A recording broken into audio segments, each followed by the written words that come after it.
Good morning, dear students. ഇന്ന് നമ്മുടെ topic എന്താണെന്ന് നോക്കൂ. ഡിസീസസ് ഓഫ് പൗൾട്രി എന്ന ചാപ്റ്ററിലെ immunization of poultry against prevalent diseases. എന്താണ് immunization of poultry against prevalent diseases? സാധാരണയായി കണ്ടുവരുന്ന അസുഖങ്ങൾക്കെതിരെയുള്ള ഇമ്മ്യൂണൈസേഷനുകൾ, അതായത് വാക്സിനേഷൻ പ്രോഗ്രാമുകൾ എന്തൊക്കെയാണെന്നാണ് ഇവിടെ പറയുന്നത്. തുടങ്ങാം.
ആദ്യമായി എന്താണ് ഡിസീസ് അഥവാ അസുഖം എന്നാൽ എല്ലാവർക്കും അറിയാമായിരിക്കും. ചെറിയ ക്ലാസ് മുതലേ പഠിക്കുന്നതാണ് അല്ലേ? Any deviation from health is called disease.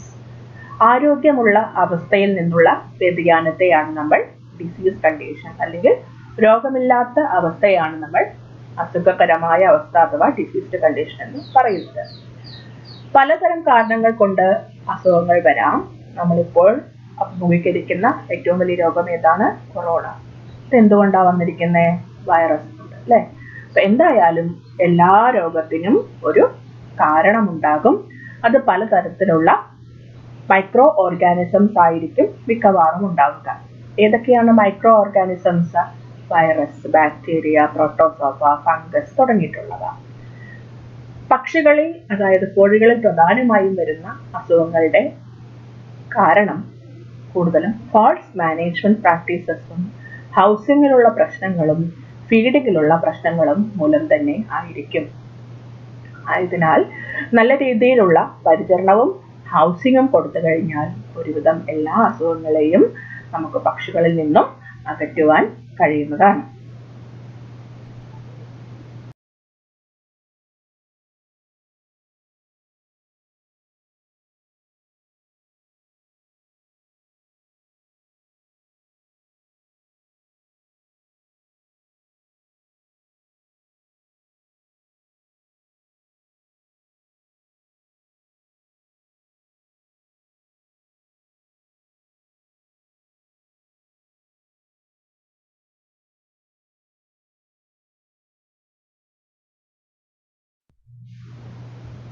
എല്ലാവർക്കും അറിയാവുന്നൊരു കോട്സ് ആണ്, prevention is better than cure അല്ലെ? അസുഖം വന്ന് ചികിത്സിക്കുന്നതിനേക്കാൾ ഏറ്റവും എളുപ്പം വരാതെ നോക്കലാണ്. നമ്മൾക്ക് എല്ലാവർക്കും അറിയാം, പക്ഷികൾ കൂട്ടമായി ജീവിക്കുന്ന ജീവികളാണ് അല്ലെ? കോഴികളെ നമ്മളെല്ലാം എങ്ങനെയാ വളർത്തുന്നത്? ഒരു കൂട്ടിൽ കൂട്ടമായിട്ടായിരിക്കും. സ്വാഭാവികമായിട്ടും ഒരു കോഴിക്ക് അസുഖം വന്നു കഴിഞ്ഞാൽ എളുപ്പത്തിൽ മറ്റു കോഴികൾക്ക് പടരാം അല്ലെ? കോഴികൾക്ക് വരുന്ന എല്ലാ അസുഖങ്ങളും ഇൻഫെക്ഷസ് ആയിരിക്കും, കൂടാതെ കണ്ടേജിയസും കൂടെയാണ്. അതായത് എന്തെങ്കിലും ഒരു ഇൻഫെക്ഷൻ മൂലമാകാം, കൂടാതെ അത് പെട്ടെന്ന് പകരുന്നതും ആയിരിക്കും. സാധാരണയായിട്ട് പകരുന്ന അല്ലെങ്കിൽ പകരാനുള്ള സാഹചര്യം ഒരുക്കുന്നത് ഇവയിലൂടെയൊക്കെയാണ്: food, water, air, soil and litter. ഭക്ഷണത്തിലൂടെയും വെള്ളത്തിലൂടെയും വായുവിലൂടെയും മണ്ണിലൂടെയും ലിറ്ററിലൂടെയും ഒക്കെയാണ് അസുഖങ്ങൾ പടരുന്നത്. കൂടാതെ നമ്മുടെ പക്ഷികളുടെ അല്ലെങ്കിൽ കോഴികളുടെ പ്രത്യേകത വളരെ ചെറിയ ജീവികളാണ്. ചെറിയ സിസ്റ്റംസ് ആണ്. അസുഖം വന്ന് പ്രതിരോധിച്ച് നേരിട്ട് വളരാൻ പറ്റിയ ഒരു ആയുസ്സോ ആരോഗ്യമോ അവയ്ക്കില്ല. മനുഷ്യർക്ക് വരുന്ന പോലെ അല്ല പക്ഷി മൃഗാദികൾക്ക് വരുമ്പോൾ. പെട്ടെന്ന് കണ്ടുപിടിക്കാനും ബുദ്ധിമുട്ടായിരിക്കും, പെട്ടെന്ന് പടരുകയും ചെയ്യും. സ്വാഭാവികമായിട്ടും മരണത്തിലേക്ക് അത് കലാശിക്കാം. ആയതിനാൽ എപ്പോഴും ശ്രദ്ധ ചെലുത്തേണ്ട ഒരു കാര്യമാണ് proper hygienic measures in poultry farm. നല്ല രീതിയിലുള്ള സ്ട്രിക്റ്റ് സാനിറ്റേഷൻ മെത്തേഡ്സ് എപ്പോഴും പൗൾട്രി ഫാമിൽ പിന്തുടരാൻ പ്രത്യേകം ശ്രദ്ധിക്കുക.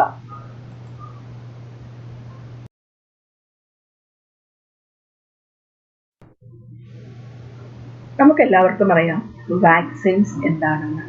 ഇപ്പോൾ വളരെ ചർച്ചാ വിഷയമായിട്ടൊരു വിഷയവും കൂടിയാണ് അല്ലേ? എന്താണ്, എങ്ങനെ കൊറോണയ്ക്കുള്ള വാക്സിൻ നിർമ്മിക്കാം, എങ്ങനെ ഇത് ഉപയോഗിക്കാം എന്നതൊക്കെ പറ്റിയിട്ടുള്ള റിസർച്ച് ധാരാളം നടന്നു വരുന്നു. കോഴികൾക്ക് നമുക്ക് എല്ലാവർക്കും അറിയുന്ന പോലെ തന്നെ വളരെ ചെറിയ ജീവി ആയതിനാലും അസുഖങ്ങൾ വന്ന് ചികിത്സിച്ച് ഭേദമാക്കാൻ പറ്റുന്നത് ബുദ്ധിമുട്ടായതിനാലും നമ്മൾ എപ്പോഴും പ്രിഫർ ചെയ്യുക വാക്സിൻസ് കൊടുക്കുക എന്നതാണ്. വാക്സിൻ എന്നാൽ എന്താണ്? It is A biological preparation that provides active acquired immunity to a particular infectious disease. എന്താണ് അതുകൊണ്ട് മനസ്സിലായത്?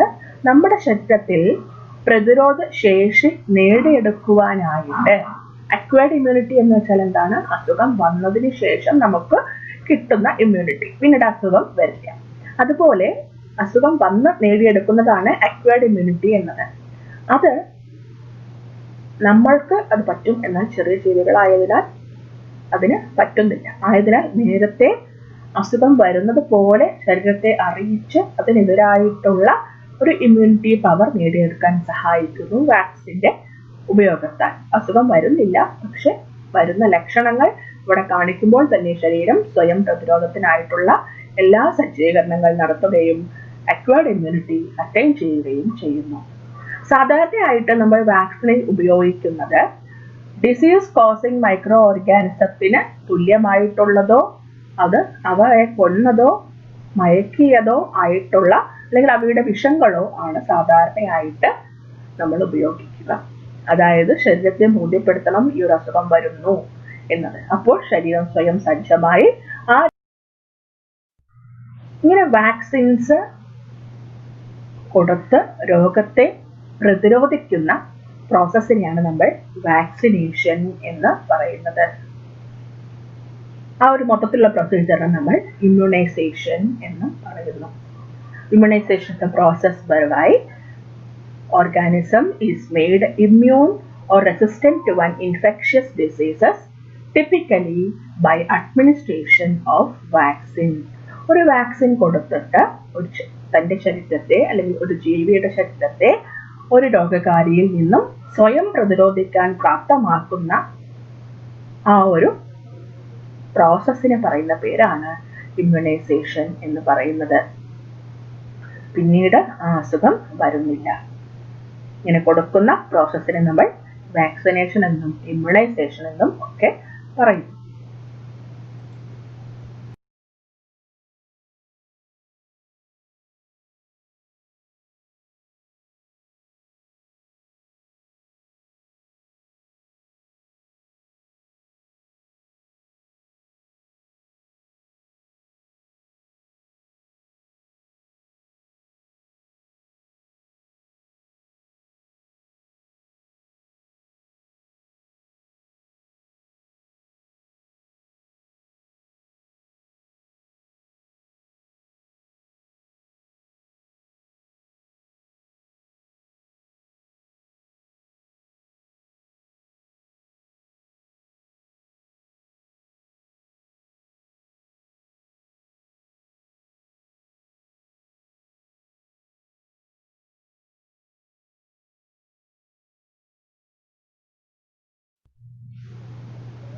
അടുത്തത് വളരെ ഇമ്പോർട്ടൻ്റ് ആയിട്ടുള്ളൊരു കാര്യമാണ് വാക്സിനേഷൻ പ്രോഗ്രാം എന്നത്. എന്താണ് വാക്സിനേഷൻ പ്രോഗ്രാം? അസുഖം വരുന്നതിന് മുൻപായിട്ട് രോഗപ്രതിരോധ ശേഷി ഉണ്ടാക്കുവാൻ ചെയ്യുന്ന പ്രോസസ്സിനെയാണ് വാക്സിനേഷൻ പ്രോഗ്രാം എന്ന് പറയുന്നത്. നമ്മൾ ഈ വാക്സിനേഷൻസ് എടുക്കുമ്പോൾ ശ്രദ്ധിക്കേണ്ട കുറച്ച് കാര്യങ്ങളാണ് ഇവിടെ പറയുന്നത്. 6 പോയിന്റ് ഉണ്ട്. അറ്റൻഷൻസ് എന്തൊക്കെയാണ് നോക്കൂ. ഒന്നാമത്തേത് ഏജ് ഓഫ് ദ ബേർഡ്. പ്രായത്തിനനുസരിച്ചിട്ടുള്ള വാക്സിൻസ് വേണം പക്ഷികളിൽ എടുക്കാൻ. ഓരോ ദിവസങ്ങൾ അല്ലെങ്കിൽ മാസങ്ങളിൽ എടുക്കേണ്ട വാക്സിൻസ് തന്നെ എടുക്കണം. മുൻപെടുത്തിട്ടോ ആ പ്രായത്തിന് ശേഷം എടുത്തിട്ടോ കാര്യമില്ല. എപ്പോഴും പ്രായത്തിനനുസരിച്ചിട്ടുള്ള വാക്സിൻ എടുക്കണം. അടുത്തത് മെറ്റേണൽ ആന്റിബോഡി ലെവൽ.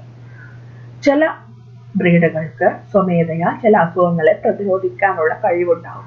അത്തരത്തിലുള്ള പക്ഷികൾക്ക് ചില വാക്സിൻസ് കൊടുക്കേണ്ട ആവശ്യം ഉണ്ടാവില്ല. അപ്പോൾ സ്വാഭാവികമായിട്ട് നമ്മുടെ നാട്ടിലുള്ള നാടൻ കോഴികൾക്ക് ഒരിക്കലും വാക്സിൻ കൊടുക്കേണ്ട അവസ്ഥ വരാറില്ല, അല്ലേ?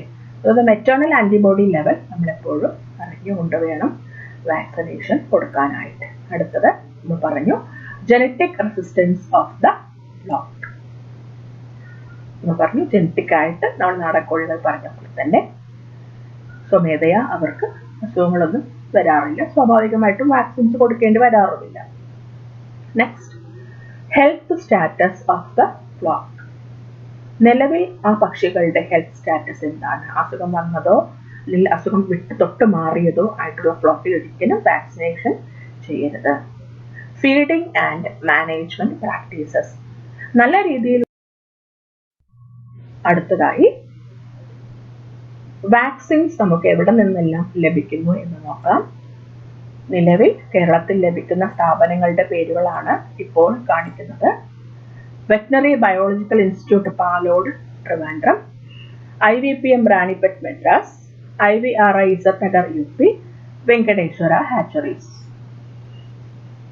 കൂടുതലായും നമ്മൾ വെങ്കടേശ്വര ഹാച്ചറീസിന്റെ ആണ് പ്രൈവറ്റ് സെക്ടറിലുള്ള വിശ്വസനീയമായിട്ടുള്ള വാക്സിൻസ് ആയി നമ്മൾ ഉപയോഗിച്ച് വരുന്നത്. കൂടാതെ ഗവൺമെന്റ് സെക്ടറിൽ എല്ലാവരും പാലോടുള്ള ട്രിവാൻഡ്രത്തുള്ള വെറ്റിനറി ബയോളജിക്കൽ ഇൻസ്റ്റിറ്റ്യൂട്ടിന്റെ വാക്സിൻസും മറ്റ് സംസ്ഥാനങ്ങളുടെ വാക്സിൻസും നമ്മൾ ഉപയോഗിച്ചു വരുന്നുണ്ട്. ഈ 4 വിശ്വസിച്ച് ഉപയോഗിക്കാൻ പറ്റിയ വാക്സിനുകൾ എന്നത്.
അടുത്തത് പ്രിക്കോഷൻസ് അറ്റ് വാക്സിനേഷൻ.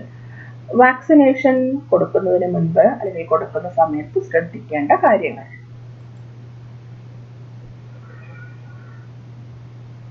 എല്ലാവർക്കും അറിയാം, വാക്സിനേഷൻസ് എപ്പോഴും സ്ട്രെസ് കൊടുക്കുന്ന ഒരു സംഭവമാണ്. ഒന്നാമത് വേദന ഉണ്ടാവും. കൂടാതെ ശരീരത്തിൽ ആക്ട് ചെയ്യുന്ന സമയത്ത് ഫുൾ ബോഡി സജ്ജമാവേണ്ടതുണ്ട്. സ്വാഭാവികമായിട്ടും ഒരുപാട് ആക്ടിവിറ്റീസ് നടക്കുന്നതിനാൽ ഒരുപാട് സ്ട്രെസ് കോഴികൾക്ക് ഉണ്ടാവും. ആ സമയത്ത് ഒരിക്കലും റെസ്ട്രിക്റ്റഡ് ഫീഡിങ് അങ്ങനെയുള്ള യാതൊരു വിധത്തിലുള്ള വിട്ടുവീഴ്ചയും ചെയ്യരുത്. നല്ല രീതിയിലുള്ള ഫീഡിങ് കൊടുക്കാൻ പ്രത്യേകം ശ്രദ്ധിക്കുക. നല്ല മാനേജ്മെന്റ് പ്രാക്ടീസസ് എപ്പോഴും ഫോളോ ചെയ്യുക. കൃത്യമായിട്ടുള്ള ഫീഡിങ്, ക്ലീനിങ്, വാട്ടറിങ് എല്ലാം ചെയ്യണം. ആരോഗ്യമുള്ള പക്ഷികളിൽ മാത്രം വാക്സിനേഷൻ ചെയ്യുക. രോഗം വന്നതോ രോഗം വന്നു മാറിയതോ ആയിട്ടുള്ള ഫ്ലോക്കുകളിൽ ഉടനെ ചെയ്യാതിരിക്കുന്നതാവും ഉത്തമം. എപ്പോഴും ഉപയോഗിക്കുന്ന വാക്സിനുകൾ നല്ല രീതിയിൽ മെയിൻറ്റെയിൻ ചെയ്തതാണെന്ന് ഉറപ്പിച്ച് വേണം ഉപയോഗിക്കാൻ.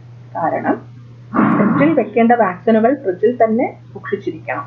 പുറത്ത് വെറുതെ കൊണ്ടിട്ട് കുറച്ച് ദിവസം കഴിഞ്ഞിട്ട് എടുത്തിട്ട് വാക്സിൻ എടുത്തിട്ട് കാര്യമില്ല. അതിലുള്ള ജീവികളൊക്കെ ചത്തുപോയിട്ടുണ്ടാവും. ആയതിനാൽ നല്ല രീതിയിൽ സൂക്ഷിച്ചു വെച്ച് പ്രോപ്പറായിട്ട് സൂക്ഷിച്ചു വെച്ച വാക്സിൻസ് മാത്രം ഉപയോഗിക്കാൻ പ്രത്യേകം ശ്രദ്ധിക്കുക.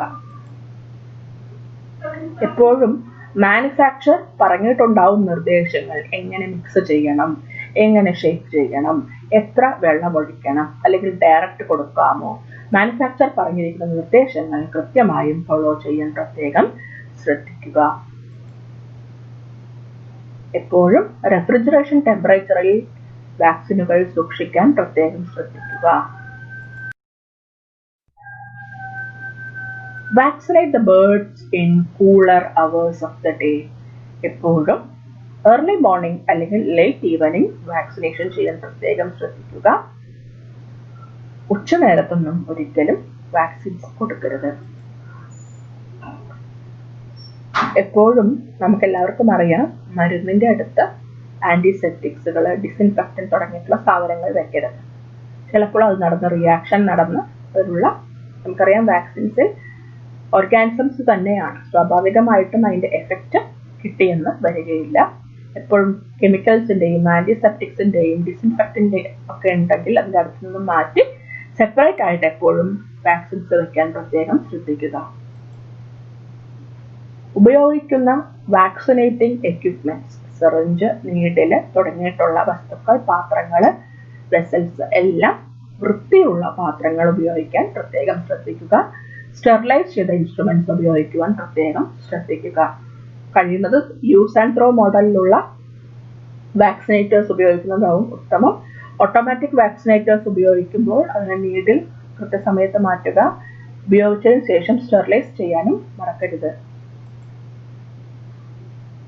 എപ്പോഴും വാക്സിൻസ് കൊടുത്തതിന് ശേഷം വിറ്റാമിൻ സപ്ലിമെന്റ്സും ആന്റിബയോട്ടിക്സും 2-3 ദിവസം മുൻപും ശേഷവും കൊടുക്കുന്നത് നന്നായിരിക്കും. എപ്പോഴും വാക്സിൻസ് എപ്പോഴാണ് ചെയ്തതെന്ന് ഓർത്തു വെക്കുക. അതിനേക്കാളും എളുപ്പം എഴുതി സൂക്ഷിച്ചു വെക്കുക. കാരണം കൃത്യമായി ആദ്യത്തെ ദിവസം ആരക്സ് എടുത്തു കഴിഞ്ഞാൽ 7ാമത്തെ ദിവസം റാണിക്കറ്റിന്റെ ഡിസീസിന്റെ വാക്സിൻ എടുക്കണം. അത് കഴിയുമ്പോൾ 7ാമത്തെ ആഴ്ച എടുക്കണം. ഇപ്പൊ കൃത്യമായിട്ടുള്ള ഏത് ദിവസം ഇനി നമുക്ക് സാധാരണയായിട്ട് കോഴികളിൽ വരുന്ന അസുഖങ്ങളും അവയ്ക്കെടുക്കുന്ന വാക്സിനുകളുടെ പേരും പഠിക്കാം.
പ്രധാനമായും കോഴികൾക്ക് വരുന്ന അസുഖങ്ങളെ നമ്മൾ 6 കാറ്റഗറിയിൽ പെടുത്തിയിരിക്കുന്നു.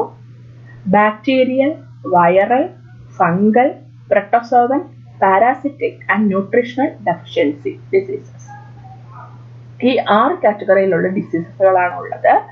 ഇതിൽ ബാക്ടീരിയൽ ഡിസീസസിനും വൈറൽ ഡിസീസസിനുമാണ് നമ്മൾ സാധാരണയായിട്ട് വാക്സിൻസ് എടുക്കുന്നത്. Bacterial and viral diseases. Bacterial diseases ഏതൊക്കെയാണെന്ന് നോക്കൂ. Pasteurellosis and pullorum. Viral disease ആണ് ന്യൂകാസ്റ്റിൽ അഥവാ Ranikhet disease, IBD, infectious bursal disease, fowl pox, Marek's disease and avian influenza. അടുത്തത് ഫംഗൽ ഡിസീസ് ആണ് ആസ്പെർഗിലോസിസ്. പ്രട്ടസോവൻ ഡിസീസ് ആണ് കോക്സിഡിയോസിസ്. പാരസൈറ്റിക് ഡിസീസസ് രണ്ട് രീതിയിൽ കാണുന്നു, internal parasite and external parasite എന്നത്. അടുത്തതാണ് ന്യൂട്രീഷണൽ ഡെഫിഷ്യൻസി ഡിസീസസ്. അത് എല്ലാവർക്കും അറിയാം, വിറ്റാമിൻസിന്റെയും മിനറൽസിന്റെയും അവൈലബിലിറ്റി കുറയുമ്പോൾ വരുന്ന അസുഖങ്ങളാണ് ന്യൂട്രീഷണൽ ഡെഫിഷ്യൻസി ഡിസീസസ് എന്ന് പറയുന്നത്. ഇപ്പോൾ പ്രധാനമായും 6 കാറ്റഗറിയിലുള്ള ഡിസീസ് ആണ് പ്രധാനമായും പക്ഷികൾക്ക് വരുന്നത്. Bacterial, viral, fungal, protozoan, parasitic and nutritional deficiency diseases.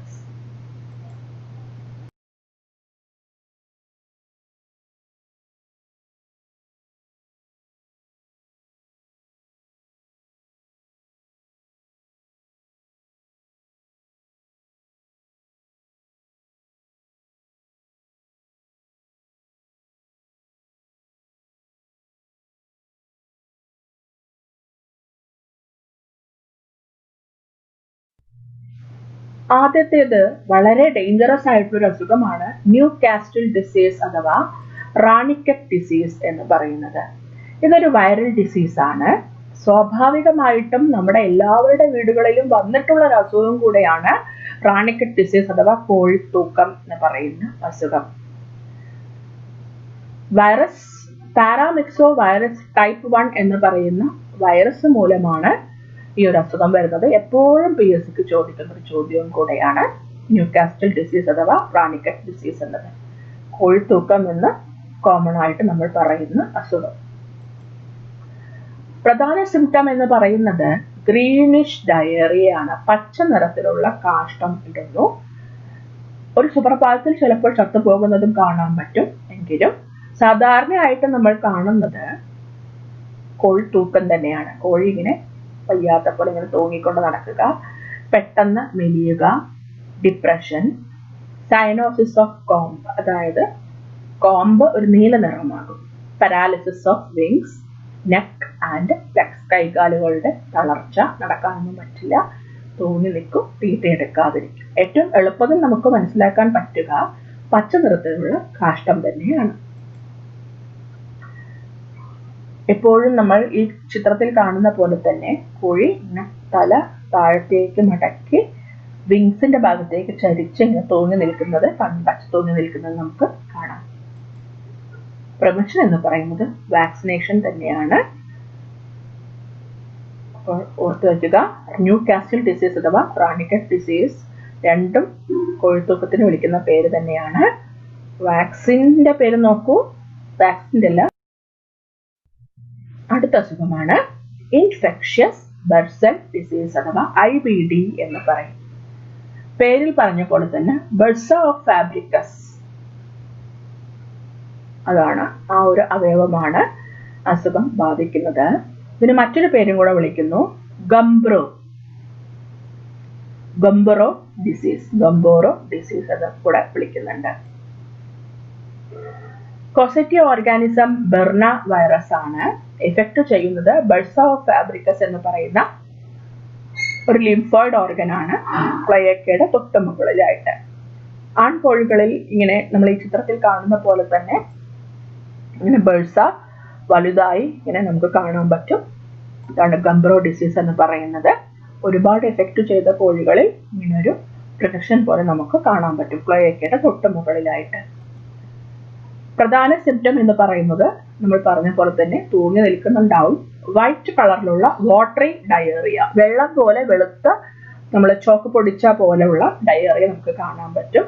കൂടാതെ വെന്റ് റീജിയൻ ഇത് എഫക്ട് ചെയ്യുന്നത് കൊണ്ട് അവിടെ ഒരു നിർവീക്കം പോലെ തോന്നും. കൂടാതെ ആ ഭാഗത്ത് എപ്പോഴും മണ്ണ് പറ്റിയ പോലെയും ക്ഷീണവും വിശപ്പില്ലായ്മയും തൂവലുകൾ റഫായി കാണുന്നതും അനങ്ങാതെ ഒരു ഭാഗത്തിന് മിണ്ടാതെ നിൽക്കുന്നതും കാണാൻ പറ്റും. ഇതാണ് റിലക്റ്റൻസ് ടു മൂവ്. ഇത്രയും ഫീച്ചേഴ്സ് ഉള്ള ഒരു അസുഖമാണ് ഇൻഫെക്ഷ്യസ് ബർസൽ ഡിസീസ് എന്ന് പറയുന്നത്. ഇതും ഒരു വൈറസ് ഡിസീസ് ആണ്. മറ്റൊരു പേരാണ് Gumboro disease, caused by birna virus. Affect ചെയ്യുന്ന ഓർഗൻ ബർസ ഓഫ് ഫാബ്രിക്കസ് എന്ന് പറയുന്ന ഓർഗൻ ആണ്. വാക്സിനേഷൻ തന്നെയാണ് ഇവയ്ക്കുമുള്ള പ്രതിവിധി. അടുത്ത അസുഖമാണ് ഫൗൾ പോക്സ് എന്ന് പറയുന്നത്. ഫൗൾ പോക്സ് പല രീതിയിൽ ഇഫക്റ്റ് ചെയ്ത് കണ്ടിട്ടുണ്ട്. വളരെ ചെറിയ രീതിയിലും വലിയ രീതിയിലും ഒക്കെ എഫക്റ്റ് ചെയ്യുന്നു. ഇവയും ഒരു വൈറസ് മൂലമാണ് വരുന്നത്. എന്താണ് പേര്? ഫൗൾ പോക്സ് വൈറസ് എന്ന് തന്നെയാണ് ഇവയുടെ പേര്. Largest virus known in birds. ബേർഡ്സിൽ കാണുന്ന ഏറ്റവും വലിയ വൈറസ് ആണ് ഫൗൾ പോക്സ് എന്ന് പറയുന്നത്. പ്രത്യേകത nodular proliferations in non feathered parts of bird. അതായത് തൂവലുകൾ ഇല്ലാത്ത ശരീരത്തിലെ ഭാഗങ്ങളിൽ ചെറിയ ചെറിയ കുരുക്കൾ പോലെ പ്രത്യക്ഷപ്പെടുന്ന അസുഖമാണ് ഫൗൾ പോക്സ് എന്ന് പറയുന്നത്. തൂവലുകൾ ഇല്ലാത്ത ഭാഗം എന്ന് പറയുമ്പോൾ എവിടെയൊക്കെയാണ്? കോമ്പും വാറ്റിലും ഒക്കെ തന്നെയാണ്. കാലിലും ഒക്കെ വരാം. ആദ്യം വരുമ്പോൾ തന്നെ പെട്ടെന്ന് തന്നെ നമുക്ക് ചികിത്സിച്ച് മാറ്റാൻ പറ്റിയ ഒരു അസുഖം കൂടെയാണ് ഫൗൾ പോക്സ് എന്ന് പറയുന്നത്. വാക്സിൻസ് ഉണ്ടെങ്കിലും ശ്രദ്ധിക്കേണ്ട മറ്റൊരു കാര്യം പ്രിവെൻഷനായിട്ട് മോസ്കിറ്റോസിന്റെ സ്പ്രെഡ് കൺട്രോൾ ചെയ്യുക. വൈകുന്നേരത്തൊക്കെ ഒന്ന് പുകച്ചു കൊടുത്താൽ നന്നായിരിക്കും. കോഴിപ്പട്ടികളിലൊക്കെ നല്ല ചൂട് വരുമ്പോഴാണ് അത് ഉണ്ടാവുക, പ്രത്യേകം ശ്രദ്ധിക്കുക. കൂടാതെ നമ്മൾ നാടൻ പ്രയോഗമായിട്ട് ആര്യവേപ്പിന്റെ ഇലയും പച്ചമഞ്ഞളും അരച്ച് തേച്ചു കൊടുക്കുക. കൂടാതെ കുറച്ച് കഴിക്കാനും കൊടുത്തു കഴിഞ്ഞാൽ വിട്ടുമാറുന്നത് കണ്ടിട്ടുണ്ട്.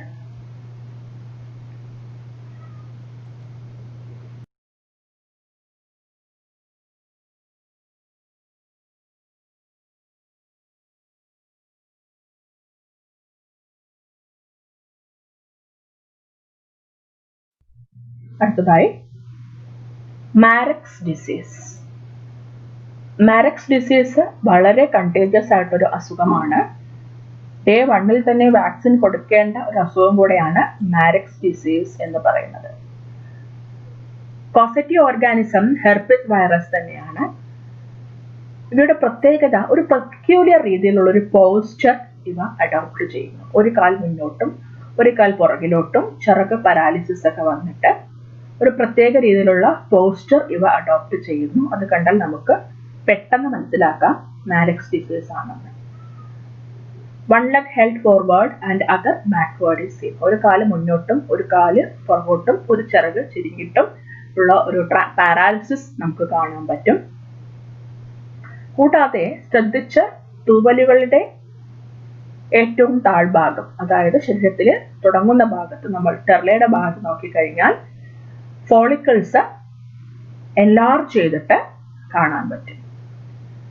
കൂടാതെ നമ്മൾ ചത്തു കഴിഞ്ഞതിന് ശേഷം നമ്മൾ ഡിസെക്ട് ചെയ്ത് നോക്കിക്കഴിഞ്ഞാൽ ലിവറിലും ഗൊണാഡിലും സ്കിന്നിലും കിഡ്നിയിലും ഐയിലും ബേഴ്സിലൊക്കെ ട്യൂമേഴ്സ് ഡെവലപ്പ് ചെയ്തിരിക്കുന്നതും കാണാം. അസുഖം വന്ന് ചികിത്സിക്കുന്നതിനേക്കാൾ ഡേ 1 തന്നെ ജനിച്ച അന്ന് തന്നെ ഇതിലേക്കുള്ള വാക്സിൻസ് കൊടുക്കാറുണ്ട്. ഹെർപ്പിസ് വൈറസ് ആണ് മാരക്സ് ഡിസീസിനുള്ള കാരണം.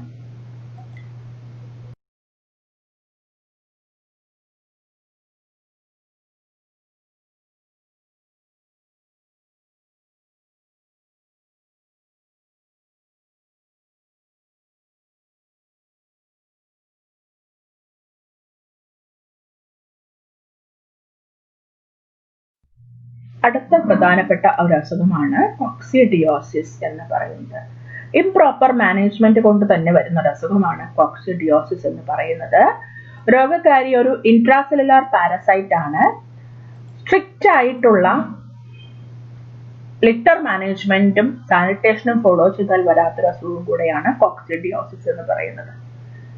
സാധാരണയായിട്ട് ഇൻഡസ്റ്റൈനില്, സ്മോൾ ഇൻഡസ്റ്റൈനില് പാരസൈറ്റിന്റെ രൂപത്തിലാണ് ഇവയെ നമുക്ക് കാണാൻ പറ്റുക.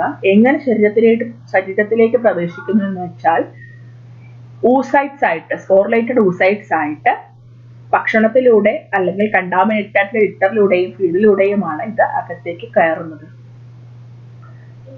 പ്രായമാകാത്ത ചെറിയ പക്ഷികളിൽ ബ്ലഡിന്റെ ഡ്രോപ്പിംഗ്സ് ആയിട്ടും, അതായത് കാഷ്ടത്തിൽ രക്തം കലർന്ന് കാണാൻ പറ്റും. അഡൽട്സിലാണെങ്കിൽ ഫീഡ് കൺസപ്ഷൻ കുറയുകയും എഗ് കൺസപ്ഷൻ കുറയുകയും പെട്ടെന്ന് മെലിഞ്ഞ് ശോഷിച്ച് പോവുകയും ചെയ്യും. ചെറിയ കുഞ്ഞുങ്ങളിൽ പെട്ടെന്ന് ചത്തുപോകുന്നുണ്ടെങ്കിലും വലിയ കോഴികളിൽ പതുക്കെ മാത്രമേ ഇത് എഫക്റ്റ് ചെയ്യുന്നുള്ളൂ. എങ്കിലും പ്രശ്നം തന്നെയാണ്. പ്രധാനമായിട്ടുള്ള മെത്തേഡ്സ്, പ്രിവെൻഷൻ മെത്തേഡ്സ് എന്ന് പറയുന്നത് വാക്സിനേഷൻസും അതിനേക്കാൾ ഉപരി നമ്മൾ ഭക്ഷണത്തിലൂടെ, തീറ്റയിലൂടെ ആന്റി കോക്സിഡിയൽ ഡ്രഗ്സ് കൊടുക്കുകയാണ് സാധാരണയായി ചെയ്യുക, കോക്സിഡിയോസ്റ്റാറ്റ് എന്ന് പറയുന്നത്. കൂടാതെ നല്ല രീതിയിലുള്ള ഒരു ബെറ്റർ മാനേജ്മെന്റും പ്രോപ്പർ ആയിട്ടുള്ള ഹൈജീനിക് മെഷേഴ്സും സാനിറ്റേഷനും ലിറ്റർ മാനേജ്മെന്റ് കറക്റ്റുമായി കഴിഞ്ഞാൽ നമുക്ക് കോക്സിഡിയോസിസ് ഒരു പരിധി വരെ നമുക്ക് ഒഴിവാക്കാവുന്ന രസമാണ്.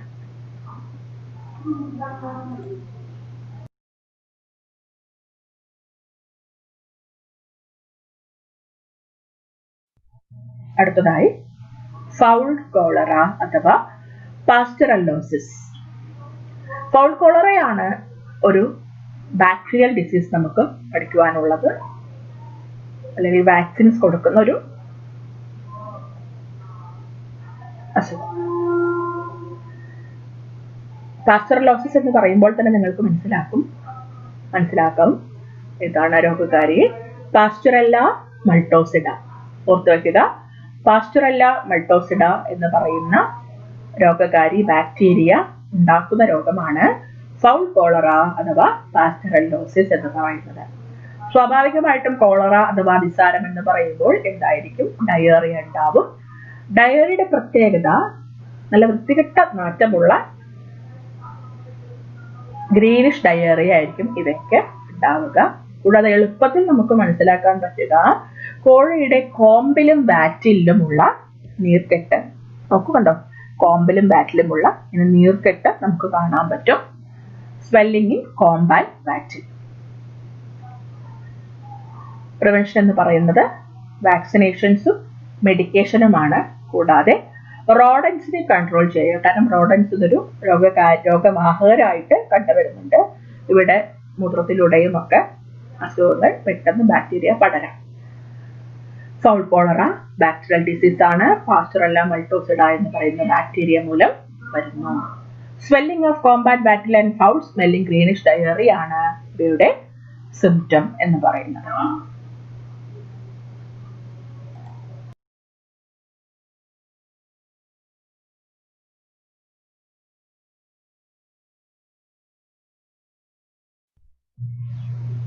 സാധാരണയായി നമ്മൾ ചിക്സിന് കൊടുക്കുന്ന വാക്സിനേഷൻ ഷെഡ്യൂളാണ് നമുക്ക് പഠിക്കാനായിട്ടുള്ളത്. നോക്കൂ, ഒന്നാമത്തെ ദിവസം മാരക്സ് ഡിസീസ് വാക്സിൻ ആണ് കൊടുക്കുന്നത്. സാധാരണ ഇത് കൊടുക്കുന്നത് ഇൻട്രാമസ്കുലാർ അല്ലെങ്കിൽ സബ് ക്യൂട്ടേനിയസ് ആയിട്ട് നേപ്പ് റീജിയനിലൊക്കെ കൊടുക്കുന്നുണ്ട്, അതായത് കഴുത്തിന്റെ മുകളിലായിട്ട്. ഫസ്റ്റ് ഡേ കൊടുക്കുന്ന വാക്സിൻ ആണ് മാരക്സ് ഡിസീസ് വാക്സിൻ. 7ാമത്തെ ദിവസം കൊടുക്കുന്ന വാക്സിൻ ആണ് Ranikhet disease F strain vaccine. ഇത് സാധാരണയായിട്ട് ഇൻട്രാ ഓക്കുലാർ ഓർ ഇൻട്രാനേസൽ, കണ്ണിലോ മൂക്കിലോ ഒറ്റിച്ചു കൊടുക്കുന്ന രീതിയാണ്. 7ാമത്തെ ദിവസം കൊടുക്കുന്ന വാക്സിൻ ആണ് റാനിക്കറ്റ് ഡിസീസ് എഫ് സ്ട്രെയിൻ. ഓർത്തു വയ്ക്കുക, റാനിക്കറ്റ് ഡിസീസ് എഫ് സ്ട്രെയിൻ. പിന്നെ 12 മുതൽ 14 ദിവസമാകുമ്പോൾ IBD കൊടുക്കുന്നു. അത് കണ്ണിലോ മൂക്കിലോ ഒറ്റിച്ചു കൊടുക്കുന്ന രീതിയാണ്. 28ാമത്തെ ദിവസം വീണ്ടും IBDക്കുള്ള വാക്സിൻ കൊടുക്കുന്നു. അത് വെള്ളത്തിൽ കലക്കിയാണ്, കുടിക്കുന്ന വെള്ളത്തിൽ കലക്കിയാണ് കൊടുക്കുന്നത്. 35ാമത്തെ ദിവസം ഫൗൾ കോളറയ്ക്കുള്ള വാക്സിൻ കൊടുക്കുന്നു. സബ് ക്യൂട്ടേനിയസ് ആയിട്ടാണ് കൊടുക്കുന്നത്. ഫൗൾ കോളറ സബ് ക്യൂട്ടേനിയസ് ആയിട്ടാണ് കൊടുക്കുന്നത്. അടുത്തത് 6ാമത്തെ ആഴ്ച ഫൗൾ പോക്സ് വാക്സിൻ കൊടുക്കുന്നു. ഇൻട്രാമസ്കുലർ അല്ലെങ്കിൽ സബ് ക്യൂട്ടേനിയസ് ആയിട്ടാണ്, നമ്മൾ ഇഞ്ചക്ഷന്റെ രൂപത്തിലാണ് കൊടുക്കുന്നത്. 8ാമത്തെ ആഴ്ച R2B വാക്സിൻ സബ് ക്യൂട്ടേനിയസ് ആയിട്ടാണ് കൊടുക്കുന്നത്. ഇത്രയുമാണ് വാക്സിൻസ് ചിക്സിന് കൊടുക്കുന്ന വാക്സിനുകൾ. ചിക്സിനെ വളർത്തുമ്പോൾ ഈ 8 ആഴ്ച വളർത്തി വാക്സിൻസ് എല്ലാം കൊടുത്തതിന് ശേഷം വേണം നമ്മൾ വിൽപ്പനയ്ക്ക് തയ്യാറാകാൻ. വാക്സിനേഷൻ കൊടുക്കുന്ന രീതി നമ്മൾ ഇവിടെ പറയുന്നത് ഈ സബ്ക്യൂട്ടേനിയസ് വാക്സിനേഷൻ ആണ് പറയുന്നത്. ആദ്യം പക്ഷിയെ നന്നായി പിടിച്ച് കൺട്രോൾ ചെയ്ത് നിർത്തുക. Median side of the wing to prepare the vaccination site. വിങ്സിന്റെ ഏകദേശം മധ്യഭാഗത്തായിട്ടാണ് നമ്മൾ വാക്സിൻ കൊടുക്കുന്നത് അല്ലെങ്കിൽ അപ്ലൈ ചെയ്യുന്നത്. എത്രയാണോ കൊടുക്കേണ്ട വാക്സിൻ അത് നമ്മൾ സാധാരണ 0.5 ml ആണ് R2B ഒക്കെ കൊടുക്കുന്നത്. അത് സിറിഞ്ചിൽ ലോഡ് ചെയ്തതിന് ശേഷം നമ്മൾ വാക്സിൻ എടുക്കേണ്ട ഭാഗത്ത് ഒരു പഞ്ഞിയിൽ ആന്റിസെപ്റ്റിക് സൊല്യൂഷൻ മുക്കി തുടച്ച് ആ ഭാഗത്തുള്ള ചെറിയ രോമങ്ങൾ അല്ലെങ്കിൽ തുവലുകൾ ആദ്യം അടർത്തി കളഞ്ഞതിന് ശേഷം വേണം നമ്മൾ തുടച്ച് അവിടെ വെക്കാൻ. നീഡിൽ എപ്പോഴും പാരലൽ ആയിട്ട് പിടിച്ച് സബ്ക്യൂട്ടേനിയസിലൂടെ പതുക്കെ ഉള്ളിലോട്ട് കയറ്റരുത്. സബ്ക്യൂട്ടേനിയസ് ആയിട്ട് പറയുമ്പോൾ ഒരു ലെയർ അകത്തേക്ക് ബ്ലഡ് വെസൽസ് ഇല്ലാത്ത ഭാഗത്ത് നോക്കി വേണം നമ്മൾ വാക്സിൻസ് കൊടുക്കാൻ. ആ സമയത്ത് ഒരു ബൾബിലേക്ക് ഒരു പ്രൊജക്ഷൻ പോലെ പൊന്തി വരും. വാക്സിൻ നമുക്ക് ഉള്ളിലോട്ട് കയറുന്നത് കാണാൻ പറ്റും. ആവശ്യത്തിനുള്ള വാക്സിൻസ് 0.5 ml ആണെങ്കിൽ അവിടെ ഒരു ബ്ലഡ് ഫോം ചെയ്യും. അപ്പോൾ നമുക്ക് വാക്സിൻ കയറിയെന്ന് ഉറപ്പുവരുത്താം. പതിയെ പുറത്തേക്കെടുത്ത് പതിയെ കോഴിയെ റിലീസ് ചെയ്യുക.